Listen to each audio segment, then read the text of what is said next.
one more time. In this example, I've been told that today's exchange rate is 700 pesos per dollar. We call it the spot rate, the rate at which we use to trade currencies today.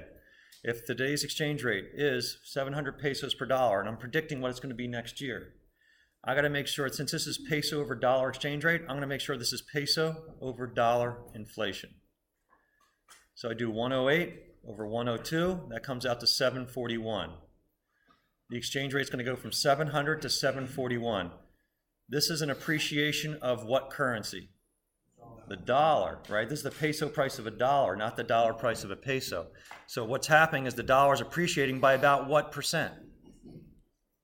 By about 6%. That's all this model is predicting. It's not that smart. The currency's just following the differential in inflation. That's the relative PPP model.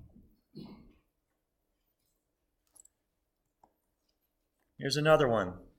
The Brazilian real price of a dollar is 2.6.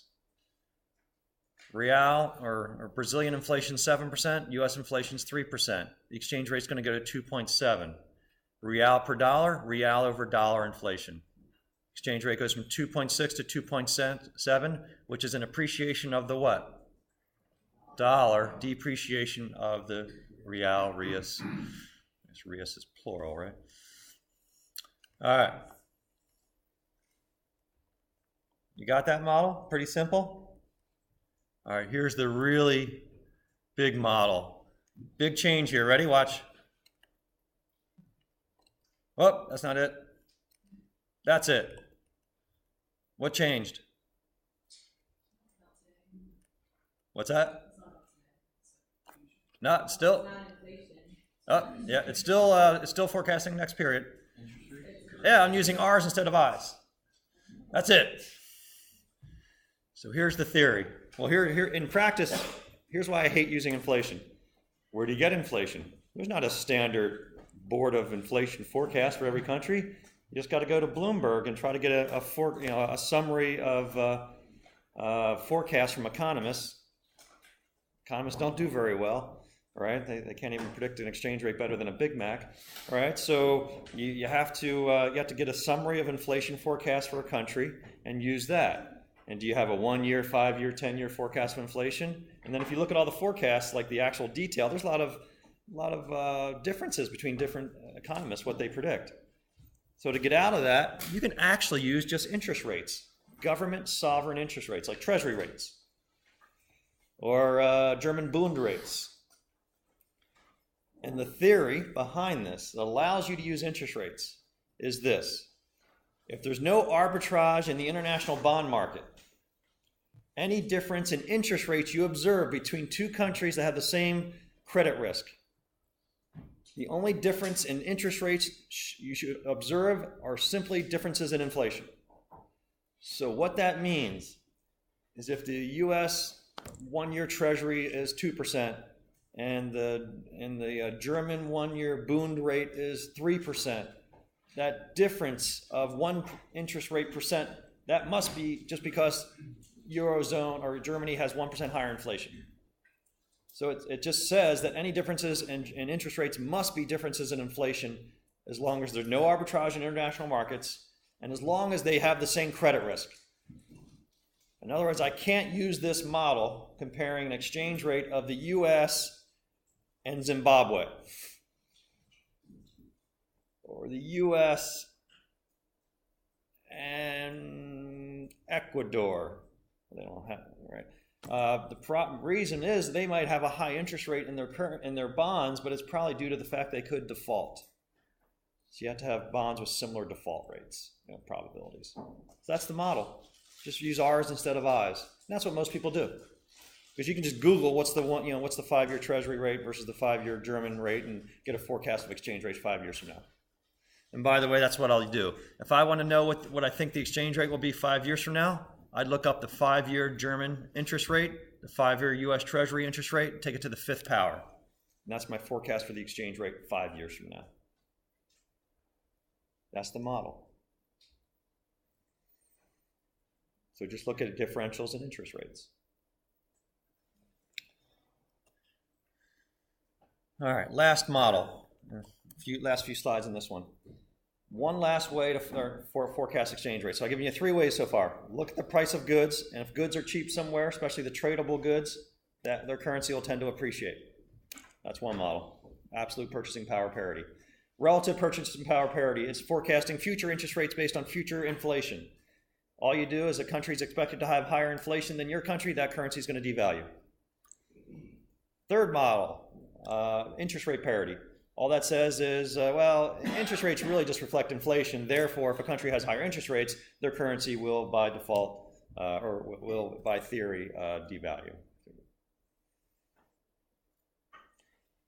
Last one, this is the easiest one. Don't use any model. Just call your bank and ask what the 1-year forward rate is for the euro. All right, all major banks stand ready to make commitments to buy or sell currencies in the future. It's the currency forward or futures market.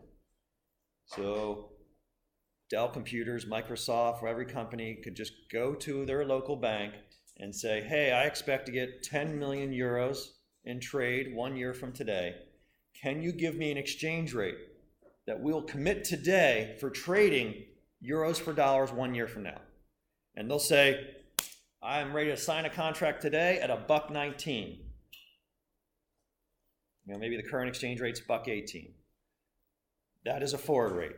It's a rate in which banks are willing to commit to trading currencies in the future. And it's not like it's not like a forecast. It's literally what they're willing to stand by. You both sign a contract and agree upon that exchange rate.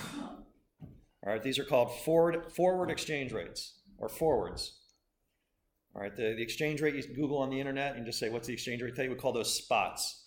What's the spot rate or the cash rate? That's just today's exchange rate. The ones that are looking at the future are called forwards. So you just call your bank, hey, where's your 3-month forward? Where's your 1 month forward? Where's your 5-year forward on whatever currency you want to look at? How does the bank benefit? What's that? How does the bank benefit? We're going to get to that, but basically on a bid-ask spread. If you say, I want to buy euros, they might say 119. I want to sell euros for dollars, 118.90 or something like that. So they're going to make a spread. Does that make sense? Yeah. So they're buying currencies. They're going to buy cheap and sell high, and you're going to pay a little difference if you're the buyer, the seller, or the currency. So great question. You have to actually tell them. Well, the bank's going to tell you, do you want to buy or sell euros before I give you the quote? Because if you want to buy euros, I'm going to charge you 119.5 or half penny, and if you want to sell euros, I'll give you 119 flat. But they're generally pretty efficient market, usually within a penny on major currencies, whether you're a buyer or seller. Yeah. Okay, I'm not sure if this is related to the table of things, but our last CFO would get up at town halls and talk about would have made money if, or would have made money but, and the excuse or the explanation was always currency. Yes. So if you could do this a year out, and you're still losing money because of the currency, is that a sign that maybe the way you're managing the currency as a company is not so hot? I don't want to judge your CFO, right. But he's gone, but just started doing the same thing. If you have predictable cash flows in the future, I don't see any reason why you don't call a bank and lock down the exchange rate today. It makes no sense to me. So if you know, again, or if you have pretty high probability that you always sell 10 million euros a month or a quarter, why you don't have contracts with banks to automatically exchange at least 8 million in case the extra 2 don't, I don't understand why anyone wouldn't do that. It makes zero sense to me. And we're going to talk about hedging later. But what if the only option, what if your only options to lock in are still not ideal for the company, right? Isn't that a possibility? Well, this is going to be the topic of next week, but I would say is, I don't know, who has a company that gets a lot of imports of a specific good? And anyone? What is it? What's the import? Drugs. Drugs. All right. So you're just importing drugs, then use those to make other drugs? What? Okay. So to the extent, or so the question is like, all right, so we're not going to lock down the exchange rate next year, right? But what if the drugs you buy, you know you're going to buy drugs next year, right? You have a contract and you know you're going to need them next year. What if you just tell your suppliers, oh, let's not lock in the price. You just tell me what the price is next year. Well, that's the same thing as not locking in an exchange rate. Like, oh, I know I need euros. I know we need to sell euros, but we won't worry about the price of it until next year. Like, why wouldn't you lock down the price of any input? I get locking down, but I'm just thinking like, there's business they do in the US that's maybe the margins greater versus whatever it is they're doing with that other country that no matter what rate they lock in, it's not helping. Let's talk about that when we get to hedging. Yeah, this that I want to have a whole talk about this when we talk to hedging. Yeah. Yeah, to answer that question, so we do the same thing. So when CEO or CFO makes that statement that we would be here, because if we're doing business in so many countries, they keep the money where the money is. But when they report up, this money now, the worth of that money changes at that time at the end of the year. So really, they didn't lose any money in the exchange rate because the money in America stays in America, the money in Germany stays in Germany. But when they say this is how we ended the year, now we convert it for reporting purposes to Germany because we have to do that exchange rate at that time, the end of the year. They're saying, oh well, we would have done better in the beginning of the exchange rate system. They actually don't exchange. They don't actually use an exchange rate. It's just for reporting purposes. So, you know. But let's do a timeout, only because I've got an hour topic on that next week, and there's a difference between transaction gains and losses versus translation. So it could be real, but it could be not real. But we need to talk about when is it real and not real. All right. But a little plug for next week. All right. All right. So how can I use this? So there's this developed market for forward rates on exchange on currencies. Every major currency in the world has banks ready to have contracts. So here's a Bloomberg screen that summarizes. If this was November 2015, that was the day I looked this up in Bloomberg. The best price to buy euros 1 year from that date, the current price was 107, the spot price was 108,490. So what I would do, if I wanted to lock in the cost of a euro next year, I needed to buy euros to buy equipment in Germany, I would call my bank and say, hey, I just wanted my Bloomberg screen. I see the bid is 108.4. Can I lock into buying 100 million euros at 108.49? They'll say, yeah, that sounds reasonable. Done. All right, send me a contract. That's it. You don't worry about what's going on in Euroland. But if I was selling euros, hey, I need to sell 100 million euros to you next year in November of 2016. So it's just a bid and ask price. Actually, you'd sell euros at 104. You'd buy them at 108.5. All right, so that's that. There's this market out there. Where these prices come from? Bloomberg just summarizes all the bank information and gives you the best rate to buy euros and the lowest rate to sell, or the highest rate to sell euros and the lowest rate to buy euros, and it has summarized that information, and you can use that against your local bank. Yeah. So is there anything that looks back on like a year ago that says, okay, well, we predicted the full rate to be this in 1 year. Here's what it actually did. Because people, you're making decisions looking out a year, but did it come true or not? Like, is there anything? You could do that, but I don't know if it's how valuable it is. Only because there's a million surprises that could happen. You're trying to lock in an exchange rate with the euro, right?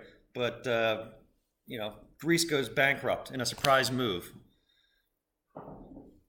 Le Pen wins an election in France and wants to break up the Eurozone. The British and the Eurozone make up. Like, you can't predict any of those things, but you just lock in the price, right? Just like if you're building a car, you need steel, and at this price of steel, the car is profitable, so I'll lock in. Does it make sense to a year later going, oh my God, I didn't know there'd be a glut in the steel market. We should have not locked in the price of steel. I think that's kind of Monday morning quarterbacking going, oh, we should have. Well, no, if you can make money on a car at that price of steel and rubber and plastics and everything else, why don't you just lock it in? Why are you just beating yourself up for a million unknown reasons and not being able to predict exchange rates? But I want to save that till next week. So can I forecast basically what kind of change I'm going to have in Turkish lira in the next 12 months? I'd say yes. Because then Well, everybody knew I'll say yes and no. Yes, you will get a quote if you Google what is the forward rate on the Turkish lira, and I don't know if I trust what you'll wind up getting is investing.com. I don't trust their exchange rates that well, but if you go to a Bloomberg machine at Smeal, you'll get a good exchange rate. Here's the problem with Turkey. This model does really well with stable governments in which interest rates and inflation are driving exchange rates. But what if it's really driving exchange rates is the risk of a government overthrow and a bankruptcy. Then it just becomes, it's just guessing what's going to happen in the entire environment. And so you can still lock in, but I don't know how good that forecast is because there's too many events that could happen. But you can still lock in. I mean, this is you'll find a rate which some banks willing to lock in. But that's going to be more fun next week. I just can't wait till we get to that. All right, you guys are taking too much time. You have too many great questions. I'm just going to go here. So theory and practice. Your company just sold a large specialized machine to Germany for 500,000 euros to be delivered in 1 year. How could you determine what exchange rate you're going to get 1 year from now? What's the easiest way? Look at the difference in interest rates, or look at the difference in inflation, or just Google the forward rate. What is the forward rate 1 year from now? Or just call your bank. Hey, what's the 1 year forward rate? So that's how I'm going to get the exchange rate for next year. In this case, is your company exposed to a depreciation or appreciation of the euro? I'll not accept both. Is your company, so we'll say they only have one transaction. Next year, they're going to receive 500,000 euros. What are they exposed to? Depreciation, because they're going to sell euros a year from now. They're going to get dollars. They'd rather euros be more valuable next year than less valuable. We're going to talk more about that later. What types of events or economic releases could cause the exchange rate to go crazy? Say high inflation in the eurozone. All right, will cause it to devalue. Or what's that? Foreign trade. You know, there's just a big trade gap that was unexpected. Could be a weird political surprise related to Brexit in Greece and the eurozone. Could be any of these events could have an effect. Yeah. Like natural disasters. Natural disasters, obviously, like what happened in Japan, even though it didn't turn out the way I thought it would. Yeah, natural disasters. Anything like that could have effects on the exchange rate. Holding all those other all those extraordinary events out of it, what's generally going to cause exchange rates to move are inflation and interest rates. But all those other things are going to have a big effect. Marty? I was just wondering, why would they contract to sell it in dollars? You could. Leave the risk on the company on the other side. But why do they get? You know, what if you're a little state college-based company and you just go to a big powerful company in Germany and just say, you take the risk. No, you take the risk. I mean, yeah, you certainly could do that, but who wants to take the risk? And maybe you don't get a great price if you take the risk. They're like, all right, I'll give it to you in dollars, and you realize it's actually 10% more expensive because they're bearing the risk. But they also do have, I'll talk more about this week, they have risk-sharing contracts. As long as the exchange rate's plus or minus 5%, let's just agree upon this price in dollars. But if it does move, we're going to adjust the prices. So they have some risk-sharing contracts. How can you eliminate the exchange rate risk? Lock it in. One phone call. Hey, my bank, thanks for picking up the phone. I need 500,000 euros next September. What date? September 15th. I can get you 119. Is that good? Okay, good. Send the contracts. Thanks. That's it. That's literally all you have to do. And 1 year from now, you just send them the whatever 119 times 500,000 euros is, you send that and they send you 500,000 euros and you deliver them to Germany or whatever, this is actually selling. So you just have an exchange rate set up for next year. All right. That's it. That's the basic exchange rates, why they go up or why they go down, how to forecast them. Yeah. Is 3 years as far out as they go? That was just a screen capture, but I would imagine at some point you're not going to be able to get forward. You can for stable economies, I've seen them go out to 10 years. Euro, you can come out to 10 years. What might start happening is the bid-ask spreads start getting wider. you might see a big difference between buying and selling because they're a little more risky. But yeah, you can always negotiate it. Yeah. Are there option contracts? Yeah, we're going to get to that. There's options on euros. I'll give you $1,000 to have the option to buy 100,000 euros at $1.19 next year, but I can always walk away from it. We'll talk about those. All right. That was a 45-minute summary. All right. It's great stuff. All right.